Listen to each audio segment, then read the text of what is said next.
독보적 단체 징계, 미미한 재정 기여도에도 대한축구협회 정몽규 회장은 임기를 연임했다. 이것은 바로 현재 체육협회에 비리가 있다는 증거이다. 정몽규 대한축구협회 회장이 과거 독보적인 단체 징계 건수와 미미한 재정 기여에도 불구하고 평가에서 만점에 가까운 점수로 협회장 연임을 승인받았다는 지적이 나와 논란이 일고 있습니다. 그것은 바로 개혁신당의 천하람 국회의원이 지적한 내용인데요. 그가 대한체육회로부터 확인한 바에 따르면 지난 2020년 대한체육회는 정몽규 회장 임기 도중 축구협회가 232건에 달하는 단체 징계를 받았음에도 불구하고 단체 운영 건전성 평가에서 만점을 줬다고 합니다. 이러한 평가 결과 덕분에 정몽규 회장은 대한체육회의 임원 연임 제한 예외 인정 심의를 통과해 대한축구협회의 회장으로서 연임을 승인받게 되었다는데요.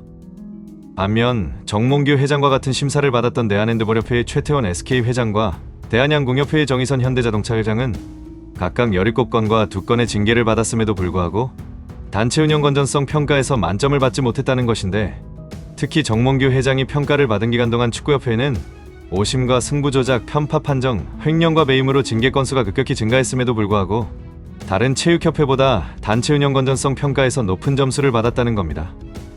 이런 이해하기 힘든 정몽규 회장에 대한 대한체육회의 편에 높은 점수를 받은 단체 운영 건전성 평가 외에도 또 다른 의아한 부분이 있었는데요.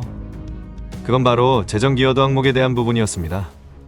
천하람 의원에 따르면 정몽규 회장은 축구협회장 임기 중 협회에 연평균 12억 원의 기부금을 낸 것으로 알려졌는데, 하지만 이는 연평균 65억 원을 기부한 최태원 대한핸드볼협 회장과 36억 원을 기부한 정의선 대한양궁협 회장에 비해서는 현저히 적은 금액으로 정몽규 회장은 기부금을 두 회장보다 훨씬 적게 냈음에도 재정 기여도 평가는 같은 점수인 만점을 받았다는 것입니다. 2024년 기준 각각 150억 원, 120억 원에 불과한 대한핸드볼협회와 대한양궁협회의 한 해 예산에서 최태원 회장과 정의선 회장은 거의 50%에 달하는 예산 기여를 한 것에 비해 1876억 원에 달하는 축구협회의 한 해 예산에서 정몽규 회장은 12억 원으로 1%에도 미치지 못하는 수준의 예산 기여를 한 셈인데, 그럼에도 불구하고 새 협회장은 동일한 재정 기여도 평가를 받은 것입니다. 이 점에 대해 일각에서는 여러 논란에도 불구하고 정몽규 회장이 높은 점수로 연임을 승인받은 배경에는 대한체육회의 심의가 진행되던 2020년 10월 당시 정 회장이 대한체육회 부회장직을 겸직하고 있어 영향을 미친 것이 아니냐는 지적이 나오기도 했는데요. 이는 정몽규 회장이 대한체육회 부회장으로서 자신의 연임과 관련된 결정 과정에 직접적인 영향력을 행사했을지도 모른다. 즉, 정몽규 회장이 대한체육회의 부회장으로서 자신의 연임을 불공정하게 승인한 것이 아니냐는 의혹이 제기되고 있는 것입니다.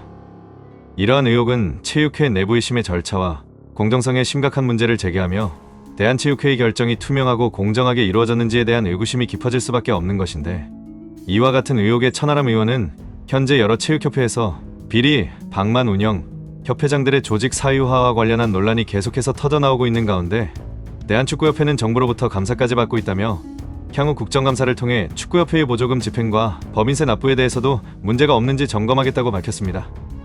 현재 국회 문화체육관광위원회에서는 정몽규 대한축구협회장과 홍명보 축구 국가대표팀 감독을 증인으로 소환하는 방안을 추진하고 있는데요.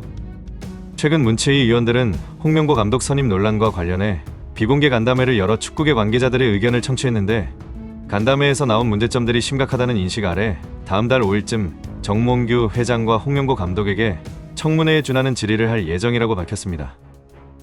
축구협회와 대한체육회의 공정성 논란에 더해 정몽규 회장의 연임 과정에서도 여러 문제와 내부 비리가 있었다는 증거들이 속속 드러나고 있는 상황인데요. 안타깝게도 시간이 지나면서 축구협회에 대한 논란이 대중에게서 점차 잊혀지는 것 같습니다. 이러한 축구협회의 여러 의혹을 철저히 규명하기 위해서는 많은 사람들의 지속적인 관심과 감시가 필요한데 말이죠. 여러분의 지속적인 관심이 한국 축구의 미래를 밝히는 데 큰 힘이 될 것이기에 우리나라 축구계의 투명성과 공정성을 높이기 위해 대중들의 관심이 계속되길 바라며, 새로운 소식이 전해지는 대로 저도 계속해서 지켜보면서 즉시 여러분께 알려드리도록 하겠습니다. 오늘의 영상은 여기까지입니다. 다음에 더 좋은 영상으로 찾아뵙겠습니다. 구독과 좋아요 잊지 마시고요. 시청해주셔서 감사합니다.